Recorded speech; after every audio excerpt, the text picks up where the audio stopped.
ꯃꯌꯥꯝ ꯉꯁꯤꯗꯤ ꯁꯤꯒꯤ ꯔꯥꯅꯤ ꯐꯤꯁꯦ ꯃꯆꯨ ꯈꯤꯇꯪ ꯂꯧꯊꯣꯛꯑꯒ ꯑꯩꯈꯣꯏꯅ ꯕꯤꯠꯔꯨꯠ ꯃꯆꯨ ꯁꯪꯗꯣꯏꯅꯦꯕꯀꯣ ꯑꯗꯣ ꯃꯥꯁꯦ ꯁꯨꯃꯥꯏꯅ ꯍꯥꯟꯅ ꯁꯤꯗ ꯆꯨꯔꯒꯁꯨ ꯂꯩꯕ ꯑꯗꯨꯅ ꯃꯆꯨꯁꯦ ꯂꯧꯊꯣꯛꯇꯅ ꯁꯪꯁꯤꯔꯅ ꯇꯧꯕꯅꯦꯗ ꯃꯆꯨꯁꯦ ꯂꯧꯊꯣꯛꯇ꯭ꯔꯒꯗꯤ ꯑꯩꯈꯣꯏꯒꯤ ꯂꯩ ꯀꯩꯀꯥ ꯑꯗꯒꯤ ꯁꯤ ꯃꯄꯥꯟ ꯀꯩꯀꯥꯁꯦ ꯂꯣꯏ ꯃꯛꯁꯜꯂꯗꯧꯕ ꯑꯗꯨꯅ ꯃꯆꯨꯁꯦ ꯍꯤꯗꯥꯛ ꯌꯥꯝ ꯍꯥꯞꯇꯕꯤꯗ ꯑꯩꯈꯣꯏꯅ ꯈꯤꯇꯪ ꯂꯧꯊꯣꯛꯑꯒ ꯕꯤꯠꯔꯨꯠ ꯃꯆꯨꯁꯦ ꯇꯥꯅꯕ ꯁꯪꯗꯣꯏꯅꯦ ꯑꯗꯨꯒ ꯁꯤꯁꯤꯒ ꯀꯣ ꯁꯤ ꯃꯣꯏ ꯑꯅꯤꯁꯤ ꯁꯪꯗꯣꯏꯅꯦ ꯕꯤꯠꯔꯨꯠ ꯃꯆꯨ ꯉꯥꯛꯇ ꯑꯗꯣ ꯌꯦꯡꯃꯤꯟꯅꯁꯤ ꯃꯌꯥꯝ ꯁꯪꯖꯔꯛꯑꯒꯦ ꯏꯁꯤꯡ ꯑꯁꯥꯕ ꯂꯧꯔꯦ ꯑꯗꯨꯒ ꯍꯤꯗꯥꯛ ꯍꯥꯞꯄꯅꯤꯀꯣ ꯍꯤꯗꯥꯛꯁꯦ ꯌꯥꯝ ꯍꯥꯞꯄ ꯅꯠꯇꯦ ꯍꯤꯗꯥꯛ ꯈꯤꯇꯪ ꯍꯥꯞꯄꯦ ꯈꯤꯇꯪ ꯑꯩꯈꯣꯏꯅ ꯃꯥꯏ ꯃꯆꯨꯁꯦ ꯈꯤꯇꯪ ꯆꯠꯍꯟꯗ꯭ꯔꯒꯗꯤ ꯁꯪꯕꯗ ꯃꯑꯣꯡ ꯌꯥꯝ ꯇꯥꯔꯔꯣꯏꯅ ꯈꯤꯇꯪ ꯍꯥꯞꯄꯅꯤꯀꯣ ꯌꯥꯝꯗꯤ ꯍꯥꯞꯇꯦ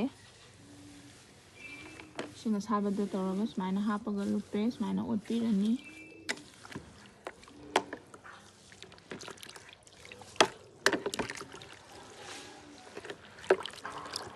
ꯃꯆꯨꯁꯦ ꯈꯔꯗꯤ ꯆꯠꯂꯛꯑꯦ ꯈꯤꯇꯪ ꯆꯠꯇ꯭ꯔꯒꯗꯤ ꯑꯩꯈꯣꯏꯅ ꯁꯪꯗꯣꯏꯕ ꯃꯆꯨꯁꯦ ꯃꯥꯏ ꯍꯥꯟꯅꯩ ꯃꯆꯨꯁꯦ ꯁꯪꯖꯟꯕꯗ ꯃꯆꯨꯁꯦ ꯐꯖꯔꯔꯣꯏꯗꯕ ꯑꯗꯨꯗꯨꯅ ꯎꯄꯥꯏ ꯂꯩꯇꯕꯒꯤ ꯂꯧꯊꯣꯛꯏꯅꯦ ꯑꯩꯈꯣꯏ ꯌꯥꯔꯤꯉꯩꯗꯤ ꯂꯧꯊꯣꯛꯇꯅꯕ ꯍꯤꯗꯥꯛꯁꯦ ꯍꯥꯞꯄꯒ ꯂꯧꯊꯣꯛꯄꯁꯦ ꯐꯤꯁꯦ ꯁꯣꯛꯄꯒꯤ ꯂꯩꯕꯅꯤꯅꯀꯣ ꯌꯥꯔꯤꯉꯩ ꯂꯧꯊꯣꯛꯇꯅꯕ ꯇꯧꯕꯅꯦꯕ ꯑꯗꯣ ꯁꯨꯃꯥꯏꯅ ꯌꯥꯝ ꯀꯨꯏꯅ ꯑꯣꯠꯄ ꯅꯠꯇꯦ ꯍꯥꯏꯐꯦꯠꯇꯪ ꯆꯠꯍꯜꯂꯒ ꯁꯨꯃꯥꯏꯅ ꯁꯤ ꯈꯤꯇꯪ ꯆꯠꯂꯦ ꯑꯗꯨꯒ ꯁꯨꯃꯥꯏꯅ ꯁꯤꯒꯨꯝꯕꯗ ꯑꯃꯨꯛ ꯊꯥꯗꯣꯛꯆꯔꯦ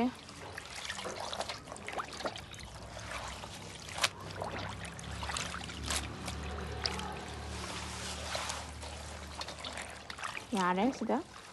ꯍꯤꯗꯥꯛ ꯂꯧꯖꯔꯦ ꯍꯤꯗꯥꯛ ꯁꯦꯝꯃꯦꯀꯣ ꯑꯗꯨꯒ ꯁꯤꯗ ꯏꯁꯤꯡ ꯑꯏꯪꯕꯗ ꯍꯤꯗꯥꯛꯁꯦ ꯐꯨꯠꯂꯅꯤ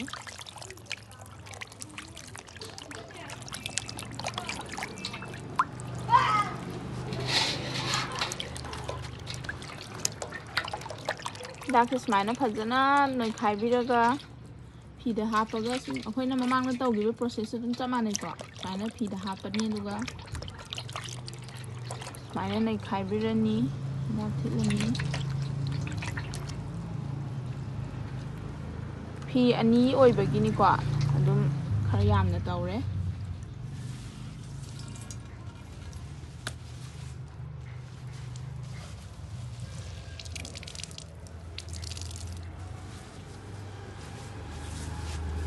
ꯃꯆꯨꯁꯦ ꯌꯥꯝ ꯀꯣꯛꯄꯗꯤ ꯅꯠꯇꯦ ꯈꯔꯗꯤ ꯆꯠꯈ꯭ꯔꯦ ꯑꯗꯨꯅ ꯑꯗꯨꯝ ꯁꯪꯖꯔꯛꯑꯒꯦ ꯃꯥ ꯉꯁꯥꯏꯒꯤ ꯆꯨꯕ ꯑꯃꯁꯨ ꯌꯥꯎꯈꯤꯕꯅꯤꯅꯅꯦ ꯃꯆꯨꯁꯦ ꯈꯤꯇꯪ ꯂꯧꯊꯣꯛꯇ꯭ꯔꯒꯗꯤ ꯌꯥꯔꯔꯣꯏꯗꯕ ꯁꯨꯃꯥꯏꯅ ꯂꯩꯔꯦ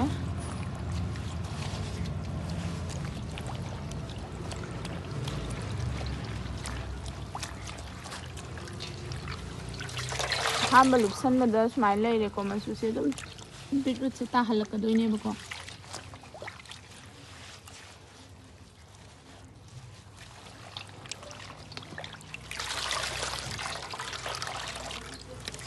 ꯍꯤꯗꯥꯛ ꯑꯃꯨꯛ ꯍꯥꯞꯆꯔꯦ ꯈꯔ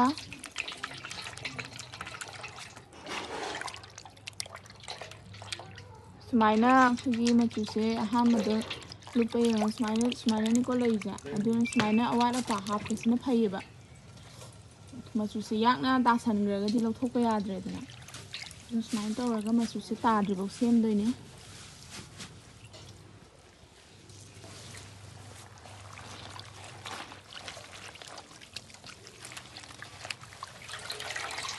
ꯍꯟꯗꯛꯀꯤꯁꯤꯗꯤ ꯇꯥꯔꯅꯤ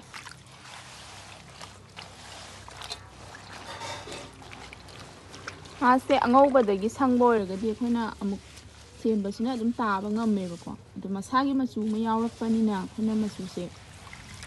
ꯃꯥꯒꯤ ꯕꯤꯠꯔꯨꯠꯁꯤꯗ ꯂꯨꯞ ꯇꯥꯔꯒꯁꯨ ꯃꯁꯥꯒꯤ ꯃꯆꯨꯁꯤꯒ ꯄꯨꯟꯁꯤꯟꯅꯔꯒ ꯑꯇꯣꯞꯄ ꯃꯆꯨ ꯑꯃ ꯑꯣꯜꯂꯦꯕ ꯀꯂꯔꯁꯦ ꯑꯩꯈꯣꯏꯒꯤ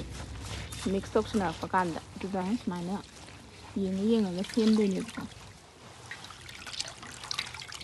ꯁꯨꯃꯥꯏꯅ ꯂꯩꯔꯦ ꯑꯉꯧꯕꯁꯦ ꯑꯃꯨꯛ ꯁꯪꯖꯔꯛꯑꯒꯦ ꯃꯥꯁꯦ ꯍꯥꯟꯅ ꯏꯁꯤꯡ ꯄ꯭ꯂꯦꯟ ꯋꯥꯇꯔꯗꯀꯣ ꯇꯤꯡꯊꯣꯛꯑꯦ ꯍꯥꯏꯗꯤ ꯃꯥꯏ ꯃꯆꯨꯁꯦ ꯃꯆꯨ ꯂꯥꯛꯄꯗ ꯆꯥꯡ ꯃꯥꯟꯅꯅꯕ ꯇꯤꯡꯊꯣꯛꯆꯕꯅꯤꯀꯣ ꯀꯩꯝꯇ ꯃꯥꯒꯤ ꯁꯨꯕ ꯈꯣꯠꯄ ꯁꯔꯞꯇ ꯍꯥꯞꯄ ꯀꯩꯝꯇ ꯅꯠꯇꯦ ꯑꯗꯨꯒ ꯁꯨꯃꯥꯏꯅ ꯂꯨꯞꯁꯟꯖꯔꯦ ꯃꯥꯗꯤ ꯑꯉꯧꯕꯗꯅꯤꯅ ꯃꯆꯨꯁꯦ ꯁꯨꯃꯥꯏꯅ ꯇꯥꯔꯦ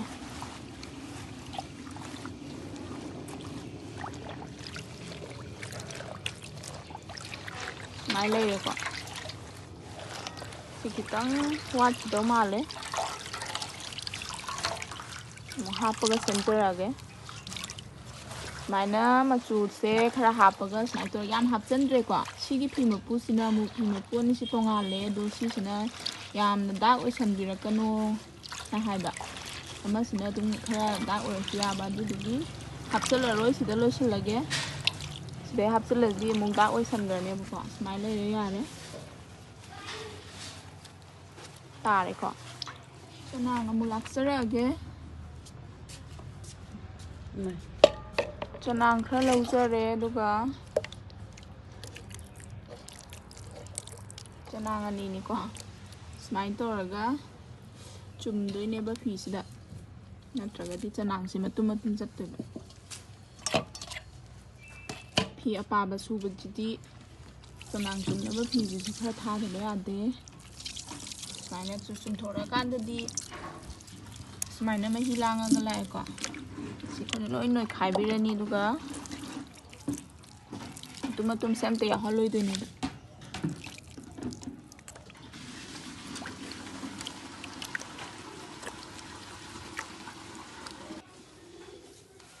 smaina la e chanang mali chanang yam half ko do na te ko khara smaina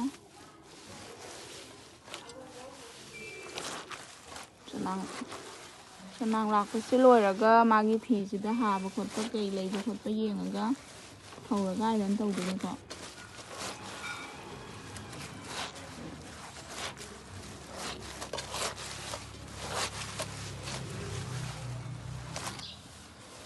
si mo ngasai khara light oiba dun ko si sen laksare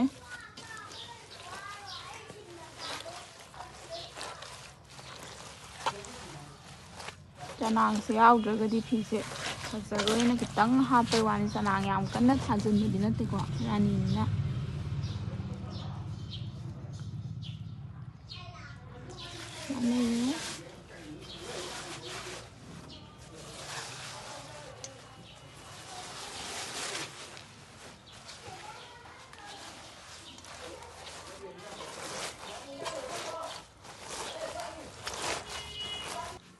yam phi je mu smaina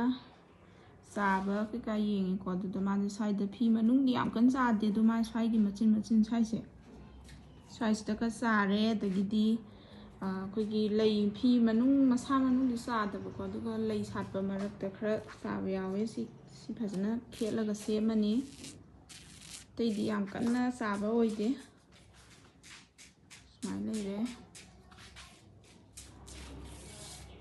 smaina leire smaina khetle duga smaina leire ko phi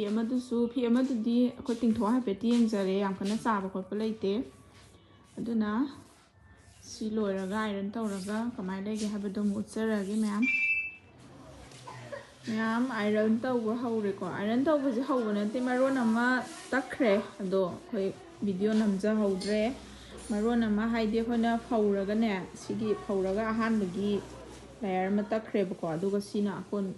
last ne ba ko final ne hai tare adu si tawraga thupchala loisala damne ba ko masu si smai leire do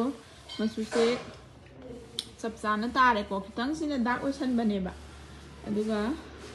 yam kanna dark oi badi natte si phone do oi bagi kitang ngan ubu sida tawin ko adu ma se smai leire mapan sa ngau boi bu smai leire mapan ki ka masu kem ta maksan de ko smai leire masu siam phajina tare magi chaba khotpa loi seme ko yare sina ngasai white tagi sangbadu ni ko mana khara light oi thokpa masu smai leire maron ama iron tawba loire sina aroi bagi iron tawi ni ko si loiraga thupchalani loisalani mai machu na smai leire ngasai khara dark oi buduna smai leire ma so yam phajare du machu ani sidi mana de ba ko amamam ne hai tar yam phajare sisu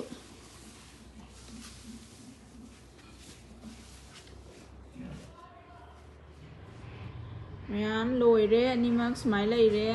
smai loire kan de machu se smai leire ko sina machu khara lawthoga sangbaduna smain tare aduga sina machu angobudagi sangbani na mana smain tare do phajabagi denimak loi phajare smain leire madi haba khotpa kemta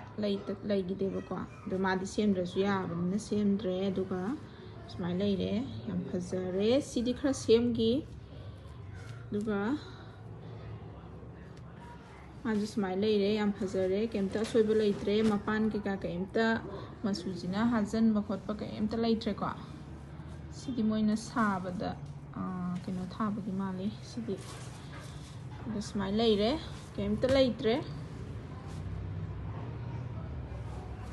सिनि मयाम smile लेरे